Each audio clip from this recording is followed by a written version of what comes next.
Good morning, students. We discussed about Indian dynasties and now we have moved to those dynasties which came from outside. They are from foreign tribes and invaded, captured and ruled over India in different time periods. In this series, we have discussed about Saka dynasty in previous video.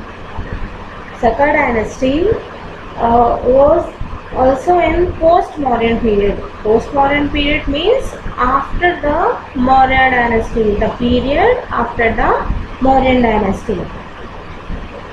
Now, in this series, we have discussed about after Indo-Greek invasion, there came Sakas, and then came Kushans, and after Kushans, there came a foreign tribe named Hun dynasty.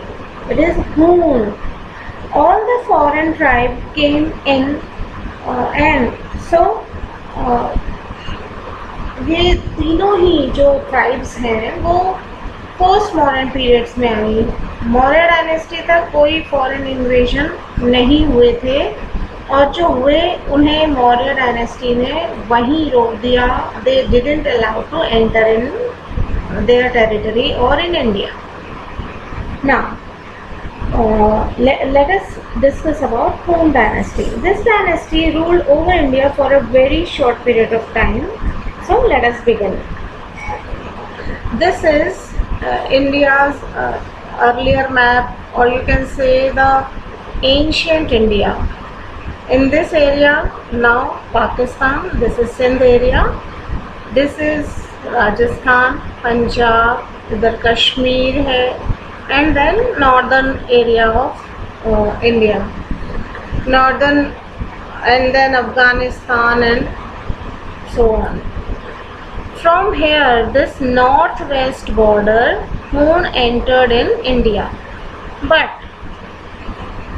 in that time in India, Gupta Empire was there, and in this Gupta Empire, the rule of Skandagupta was there.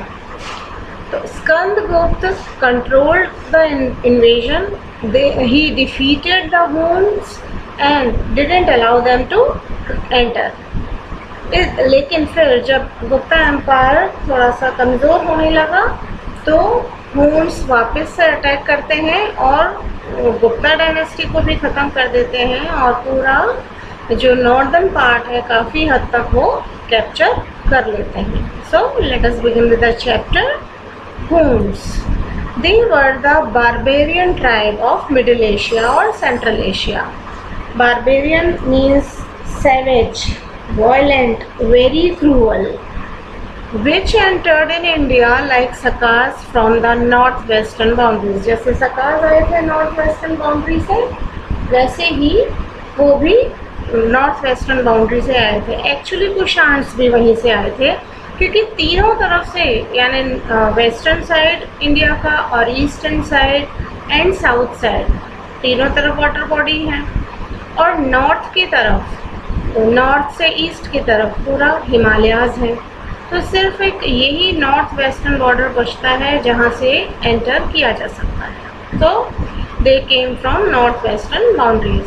They were also called as devils. दैत्य means the evil spirit, demon, दैत्य, devil, इस तरह से उन्हें बुलाया जाता था. First of all in 458 AD they attacked during the period of Skandagupta in which they were defeated. तो स्कंदगुप्त ने उन्हें हरा दिया.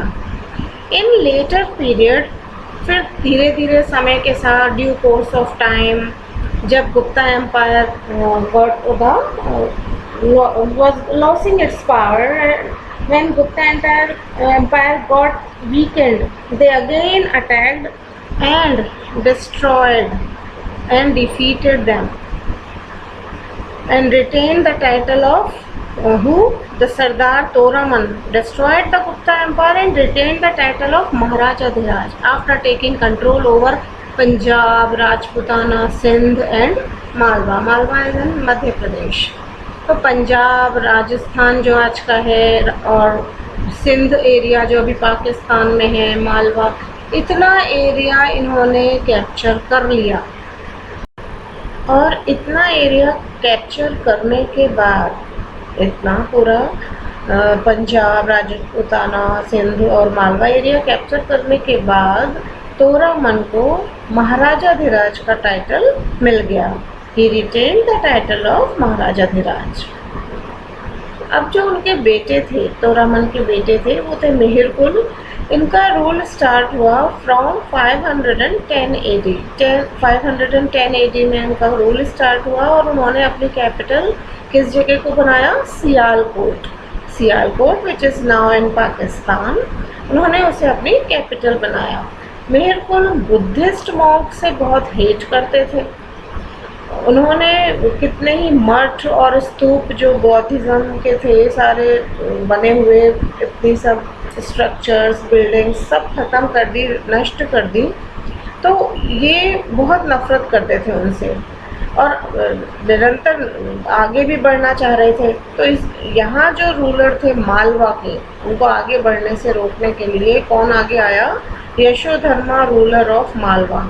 मालवा के जो रूलर थे यशोधर्मा, वो आगे आए, उन्होंने उनसे युद्ध किया और उन्हें हरा भी दिया। उन्हें हरा दिया यशोधर्मा ने मिहिरकुल को। और मिहिरकुल हार करके कहाँ चले गए? कश्मीर। यहाँ से उन्होंने छोड़ दिया और कश्मीर चले गए, वहाँ अपना फिर रूल इस्टेब्लिश किया। अब यहाँ रूल इस्टेब्लिश किया, लेकिन क्या है, कंटिन्यूएशन में मुनास के जो अटैक्स हो रहे थे उसकी वजह से गुप्ता एम्पायर धीरे धीरे नष्ट होता जा रहा था। उनके रूलर्स तो ऑलरेडी वीक हो ही रहे थे, उतने अब पावर वाले नहीं रहे थे। Gupta empire now losing its power. और इसी के साथ जैसे जैसे गुप्ता एम्पायर ख़त्म होता जा रहा था, अब उनके अंदर में जो फ्यूडल वगैरह थे, अब धीरे धीरे खुद का अपना किंगडम चलाते जा रहे थे, अपना किंगडम स्थापित करते जा रहे थे। और इस तरह से इंडिया की जो पॉलिटिकल यूनिटी थी, जो कि एक ही एम्पायर के अंडर में कितने ही छोटे छोटे किंगडम हुआ करते थे, वो जो चीज़ थी पॉलिटिकल यूनिटी वाली, वो ख़त्म हो गई थी। फिर जब मौर्य डायनेस्टी थी तब भी ऐसा हुआ था कि उन्होंने यूनाइटेड इंडिया का कॉन्सेप्ट रखा था और कितने ही महाजनपद को अपने अंडर में करके और एक डायनेस्टी में रखा और पूरा इंडिया यूनाइटेड फॉर्म में सबके दुनिया के सामने आया। लेकिन फिर जब मौर्य डायनेस्टी ख़त्म हो गई, धीरे धीरे फिर से कंट्री जो है छोटे छोटे किंगडम्स में बंट गया, अलग अलग राज्यों में बंट गया और वो यूनिटी ख़त्म हो गई थी। गुप्ता एम्पायर आया, उन्होंने फिर से उन्होंने भी इस चीज़ को एक्सेप्ट किया, पॉलिटिकल यूनिटी होनी चाहिए, यूनाइटेड इंडिया कॉन्सेप्ट को उन्होंने फिर से अपनाया, फिर से शुरू किया। और ये काम जो भी उनके पावरफुल रूलर थे गुप्ता एम्पायर के, उन्होंने किया भी। लेकिन अब हुनों के बार बार अटैक करने से गुप्ता एम्पायर जो है ख़त्म हो गया और उसके साथ ही इंडिया की पॉलिटिकल यूनिटी भी ख़त्म हो गई। और जो कंट्री था, इंडिया था, फिर से डिवाइडेड इनटू स्मॉल पीसेस, वापस से छोटे छोटे राज्यों में, छोटे छोटे टुकड़ों में बंट गया, विभक्त हो गया। तो इस तरह से ये हमने पढ़ा कि जो फॉरेन ट्राइब्स आई, उन्होंने भी इंडिया पे कंट्रोल किया। उनमें से हमने शख्स को पढ़ लिया, हुनों को पढ़ लिया। अब हम थर्ड जो डायनेस्टी है वो हम पढ़ेंगे नेक्स्ट वीडियो में, दैट इज़ कुषाण डायनेस्टी। हम कुषाण डायनेस्टी के बारे में नेक्स्ट वीडियो में डिस्कस करेंगे। Thank you.